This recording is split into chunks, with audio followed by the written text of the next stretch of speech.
Year ago today, we took to the streets of Brussels with 5,000 transport workers to voice our call for fair transport.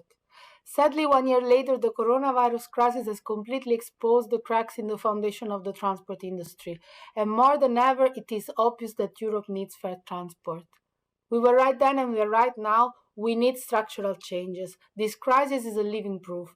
It has exposed the problems of bogus self-employment and other precarious contracts, and also of platform and gig workers. They have no safety nets and have to choose between their pay and their health. It has brought to light that current business models based on social dumping are not sustainable, just as we voiced it in our Fair Transport campaign. Blind liberalization of transport sectors and cost-cutting approaches have created companies that struggle to stay afloat in the current situation. And suddenly we see that measures for which we have called for a long time are implemented.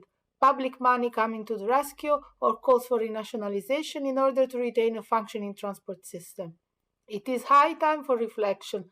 Public support needs to be conditional to the respect of workers and labor rights. This health crisis has shown that transport workers are essential. We would be nowhere without them. Despite that, they are disrespected and are not provided with the protection they need, and some companies keep treating them as less than nothing. Unions are playing an essential role, fighting every day side by side with our workers, forcing employers to respect safety protocols, and fighting to limit transport of non-essential goods. We see attempts to take advantage of the crisis to worsen working conditions, and we are fighting this back.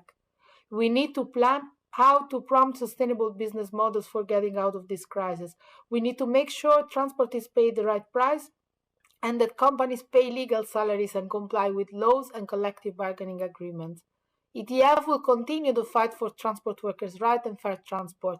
Our battle for fair transport is more needed now than ever, and we won't give up with the strength of our 5 million transport workers.